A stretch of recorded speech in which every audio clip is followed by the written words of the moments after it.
কি গো, চাটা হলো? দিচ্ছি। বাবা, এই দেখো তোমার জন্য বৌমা নিয়ে এসছি। কি তুই বিয়ে করেছিস? বিয়ে না করলে বৌমাটা হলো কি করে? হ্যাঁ, আমি বিয়ে করেছি।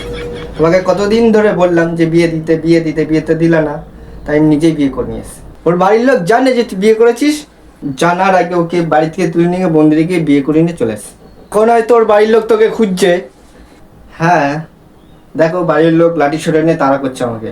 কি বলছিস? পালানোর সময় দেখে নিয়েছিল নাকি? বিয়ে করে আসার সময় ওর বাবা দেখে নিছে। কেমন ছেলে পেয়দা করলাম, একটা কাজ ঠিকঠাক করতে পারে না। কি গো, দেখো তোমার ছেলে কি করেছে। তুমি আবার আমার ছেলের পেছনে লেগেছো। ও মা, ওকে মা, তোমার বৌমা কেমন হয়েছে? ও মা, ও বৌমা, তা বাইরে লেগেছিস কেন? ভিতরে নিয়ে আয়। ওর বাড়ির লোক তোমার ছেলেকে মারার জন্য লাঠি সোটা নিয়ে তাড়া করছে। বলাই শট, আমার ছেলে মার খেতে যাবে কেন? তুমি এসো কি করতে? আমার ছেলের মারটা তুমি খেয়ে নেবা। কি? তোমার ছেলে ভুল করছে, কোথায় তুমি বলবে? তা না, উল্টে আমাকে মার খেতে বলছো। বলাই শট, আমার ছেলে ভুল করতেই পারে না, ও যা করেছে ঠিক করেছে। হাই কপাল, এই কেমন মেয়েকে আমি বিয়ে করলাম। মা ছেলে মিলে আমাকে মার খাওয়ানোর জন্য ময়দানে পাঠানোর ব্যবস্থা করছে। ওসব কথা বললে শুনবো না, আসলে চুপচাপ মার খেয়ে নেবে।